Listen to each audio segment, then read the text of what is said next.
ഫസൽ ഗഫൂർ കൂടി ഇരുന്നു. ഫസൽ ഗഫൂർ, ആത്യന്തികമായി ട്രംപിന്റെയും ഇസ്രായേലിന്റെയും ലക്ഷ്യം ആയത്തുള്ള അലി ഖമനയാണ്. ഖമനയുടെ കൊട്ടാരം പൂർണ്ണമായി തകർത്തു എന്ന് പറയപ്പെടുന്നുണ്ട്. അതിനെ ഖമനെ അതിജീവിച്ചു എന്ന കാര്യം നമുക്കറിയില്ല. ഇത് ഒരു പൂർണ്ണാർത്ഥത്തിലെ വലിയ യുദ്ധമായി പരിണാമം പ്രാപിക്കാനുള്ള സാധ്യത എത്രത്തോളം ഉണ്ട് ഡോക്ടർ ഫസൽ ഗഫൂർ? ആദ്യം തന്നെ പറയാ, US-ഉം ഇസ്രായേലും ഇപ്പൊ തുടർന്നു പോകുന്നത് പൊളിറ്റിക്സ് ഓഫ് അസാസിനേഷൻ എന്നാണ്. ദീർഘകാലമായിട്ട് PLO കാലഘട്ടം തൊട്ടിട്ട് ഇപ്പൊ ഹമാസ്, പിന്നീട് ഇറാൻ, ഇത്തരത്തിലുള്ള രാജ്യങ്ങളെ അല്ലെങ്കിൽ സംഘടനകളെ നേരിടുമ്പോൾ ഇസ്രായേൽ ചെയ്യുന്നത് നേരിട്ട് യുദ്ധം ചെയ്യാതെ ഈ ഒളി യുദ്ധത്തിലൂടെ, അല്ലെങ്കിൽ ഞാൻ നേരത്തെ പറഞ്ഞ മാതിരി അത് അവരുടെ തലവന്മാരെ ഒതുക്കുക എന്നുള്ളതാണ്. ആ ഒരു സ്ട്രാറ്റജി തന്നെയാണ് അവർ ഖമേനിക്ക് ഇത് എടുത്തിട്ടുള്ളത്. പക്ഷേ അത് എല്ലാവർക്കും ഇപ്പോൾ അറിയാലോ ഇത്തരത്തിലുള്ള സംഭവങ്ങളുണ്ടെന്ന്. ഈ PLOക്കാരല്ല ഹമാസ് ഏതെങ്കിലും രാജ്യത്ത് ഓടിക്കുന്ന മാതിരിയല്ല ഇസ്രായേലില്, ഇറാനില്.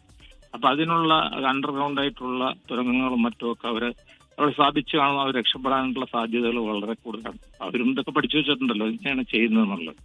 പക്ഷേ അത് മാത്രമല്ല, അവരിപ്പോ ചെയ്യുന്ന യുദ്ധത്തിന് അത് ദീർഘകാലമായിട്ടുള്ള ഇതിനൊരു യുദ്ധം ഉണ്ടാവും എന്ന് ഞാൻ പ്രതീക്ഷിക്കുന്നില്ല. കാരണം ഇറാൻ വളരെ ദൂരത്താണ് നമ്മുടെ ഇസ്രായേലിൽ നിന്നും.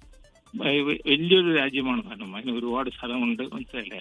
അപ്പൊ ആ നിലത്ത് ഈ ഒരു ദീർഘമായ ഒരു യുദ്ധം ചെയ്തിട്ട് വിയറ്റ്നാമിൽ അമേരിക്ക കുടുങ്ങിയ മാതിരി പോകും. അപ്പൊ അതിനൊന്നും ഇവര് നിൽക്കൂല. പക്ഷെ അവരിപ്പൊ ചെയ്യുന്നത് എന്താ പറയുക, അമേരിക്കൻ സ്ട്രാറ്റജി ഉണ്ടല്ലോ. ഇപ്പൊ ഞങ്ങൾക്ക് ഗ്രീൻലാൻഡ് വേണം, അല്ലെങ്കിൽ ഞങ്ങൾക്ക് യുക്രൈനിൽ ഞങ്ങൾ പോയി ഇടപെടും, അല്ല ഞങ്ങൾ പറഞ്ഞ മാതിരി ഇവർ ചെയ്തിട്ടുണ്ടെങ്കിൽ അല്ലെ വെനസ്വേലയിൽ അവർ പോയി ഇടപെടുന്നു. ഇതിനൊക്കെ കൂട്ടുനിൽക്കുകയാണ് ഇസ്രായേൽ. അപ്പൊ അങ്ങനെ കൂട്ടുനിൽക്കുന്ന ഒരു ക്ലയന്റ് കൺട്രി ആയിട്ടാണ് ഇപ്പൊ ഇസ്രായേൽ പെരുമാറുന്നത്. ആദ്യ കാലഘട്ടത്തിൽ തന്നെ ഇതാണ്. പക്ഷെ ഇതില് സാമ്പത്തികമായി എന്തൊക്കെ പ്രശ്നങ്ങൾ ഉണ്ടാവും എന്നുള്ളതാണ്. പ്രത്യേകിച്ച് ഇന്ത്യക്ക്, അതായത് ഈ ഹോർമുസ് സ്ട്രെയ്റ്റ്സ് അത് ഇത് ബ്ലോക്ക് ചെയ്തിട്ടുണ്ടെങ്കിൽ, ഇസ്രായേൽ അതായത് ഇറാൻ ബ്ലോക്ക് ചെയ്തിട്ടുണ്ടെങ്കിൽ ഇന്ത്യയിലോട്ട് വരുന്ന എണ്ണയുടെ എൻ്റെ ഒരു ഓർമ്മ ശേഷം 40-50% കുറയും. ഇവിടെ എണ്ണ വില ഭയങ്കരമായിട്ട് കൂടുകയും റുപ്പിയുടെ മൂല്യം ഇടുകയും ചെയ്യും. അപ്പൊ അത് ഇന്ത്യയെ ബാധിക്കുന്ന ഒരു സംഭവമാണ് ദീർഘകാലമായിട്ടുള്ള ഒരു യുദ്ധം.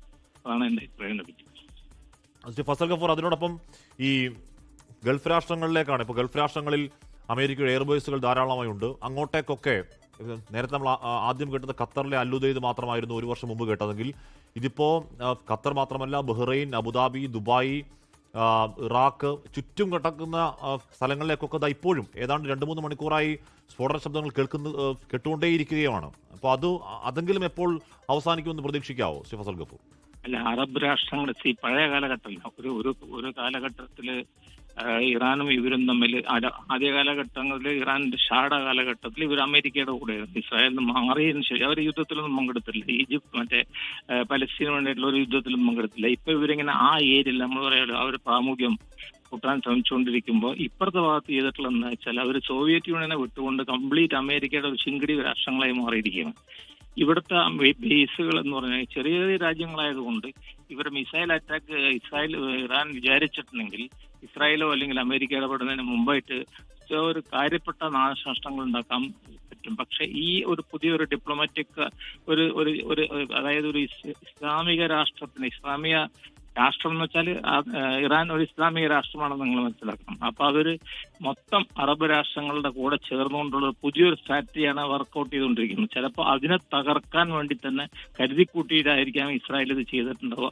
മറുപടിയായിട്ട് ഇപ്പൊ ഇറാൻ എന്ത് ചെയ്യുമെന്ന് വെച്ചിട്ടുണ്ടെങ്കിൽ ഇവരെ ഭീഷണിപ്പെടുത്താനായിട്ട് ബഹ്റൈന്റെ മുകളിൽ മാത്രം ഞാൻ കണ്ടോടത്തോളം ബഹ്റൈൻ, ഖത്തർ, സൗദി അറേബ്യ പല സ്ഥലങ്ങളിലും നാശനഷ്ടങ്ങൾ വന്നിട്ടുണ്ട്. നാശനഷ്ടങ്ങൾ എന്ന് വെച്ചാൽ നമുക്ക് നേരിട്ട് നാശനഷ്ടം കാര്യമായിട്ട് കാണുന്നില്ലെങ്കിൽ അത് സ്ഫോടനങ്ങൾ ഉണ്ടായിട്ടുണ്ടെന്നൊക്കെ നമ്മൾ മനസ്സിലാക്കുന്നു. അപ്പൊ അത് ഒരു പ്രഷർ ടാക്ടിക് ആയിട്ട് ഇറാൻ ഉപയോഗിക്കുകയാണ് അമേരിക്കക്കെതിരായിട്ട്. കാരണം അമേരിക്കൻ ബേസുകൾ അവിടെ ഉണ്ടായ ബേസിൽ പോയിട്ട് ഇവര് പണ്ട് പേൾ ഹാർബർ ജപ്പാൻ ആക്രമിച്ച രീതിയിൽ ബേസിൽ പോയിട്ട് വലിയ വൻതോതിൽ ഇവർക്ക് മിസൈലുകൾ മാത്രമേ ഉള്ളൂ നമ്മൾ മനസ്സിലാക്കണം. അവർക്ക് യുദ്ധക്കപ്പലുകളോ അല്ലെങ്കിൽ യുദ്ധവിമാനങ്ങളോ ഒന്നും ഇല്ല. ഇറാൻ ആകെ ഉള്ളത് ചൈനയുടെ, റഷ്യയുടെ സപ്ലൈ ചെയ്തിട്ടുള്ള മിസൈലുകളും. ഈ മിസൈലുകൾ പോയി വീഴാണ് അമേരിക്ക വലിയ നാശനഷ്ടം പറ്റും. അമേരിക്കൻ ബേസുകൾ കഴിഞ്ഞാണ് അവർ അമേരിക്കൻ പട്ടാളക്കാർ അവിടെ നിന്ന് മാറ്റിയെന്നാണ് നമ്മൾ മനസ്സിലാക്കുന്നത്. അത്തരത്തിലുള്ള ഒരു നീക്കം അവർ നടത്തേണ്ടതായിട്ട് വരും. അല്ലെങ്കിൽ പ്രത്യേകിച്ച് ബഹ്റൈനിലൊക്കെ. ബഹ്റൈൻ പഴയ ബേസാണ്. ആദ്യമായിട്ട് വന്നിട്ടുള്ള ബേസ് ഏതാണെന്ന് ചോദിക്കുകയാണ് ബഹ്റൈനാണ്. അവസാനമായിട്ടാണ് സൗദി അറേബ്യ, ഖത്തറൊക്കെ വന്നത്. അപ്പൊ ആ നിരക്ക് നാശനഷ്ടങ്ങൾ വലുതായിട്ട് സംഭവിക്കാൻ സാധ്യതയുണ്ട്. ഓക്കെ, താങ്ക് യു ശ്രീ ഒന്നുകൂടെ വിളിക്കുകയും ചെയ്യാം. എന്തായാലും ബഹ്റൈനിലെ അമേരിക്കയുടെ 5th ഫ്ലീറ്റ് ലക്ഷ്യമിട്ടായിരുന്നു ഇറാന്റെ വ്യോമാക്രമണം എന്ന് പറയപ്പെടുന്നുണ്ട്. വലിയ നാശം ഇതിനോടകം ബഹ്റൈനിലെ എയർബേസിന് ഉണ്ടായിട്ടുണ്ട് എന്ന് പറയുന്നു. എന്തായാലും ബഹ്റൈനിലെ ജുഫൈർ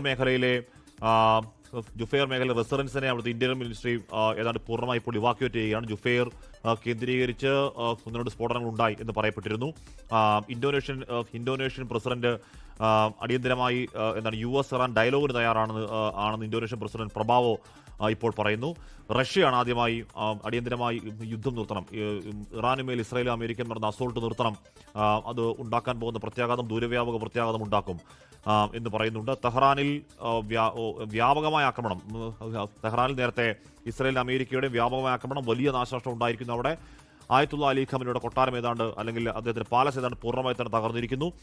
അതിനിടയിൽ ഇറാനിലെ പെൺകുട്ടികൾ പഠിക്കുന്ന സ്കൂളിലേക്ക് ഇസ്രായേൽ നടത്തിയ ആക്രമണത്തിൽ 5 പെൺകുട്ടികൾ മരിച്ചു എന്നാണെങ്കിൽ അതിപ്പോൾ 24 മരണമായി ഉയർന്നിരിക്കുന്നു എന്നുള്ളതാണ് ഏറ്റവും ഒടുവിൽ വരുന്ന വിവരം. 5 മരണം 24 മരണമാകുന്നു. അങ്ങനെ അബുദാബിയിലെ 1 മരണം, ഇറാഖിലെ 2 മരണം, ഇറാനിലെ 24 മരണം എന്ന് പറയുമ്പോൾ ഇത്തരത്തിൽ സ്വാഭാവികമായും ഇത്രയും നീണ്ടു നിൽക്കുന്ന ആക്രമണത്തിന് സ്വാഭാവിക പരിണതി എന്നോണം ആൾനാശവും ആൾക്കാർ മരിച്ചു പോകുന്നതിന്റെ വാർത്തകൾ അത് കൂടുതലായി. ലോകത്തെവിടെയായാലും ഏത് സമയത്തും 24 വാർത്തകളും ഓഗ്മെന്റഡ് റിയാലിറ്റി പാക്കേജുകളും എക്സ്പ്ലെയിനറുകളും വിശദമായി കാണാൻ ഞങ്ങളുടെ യൂട്യൂബ് ചാനൽ നിങ്ങൾക്ക് സബ്സ്ക്രൈബ് ചെയ്യാം.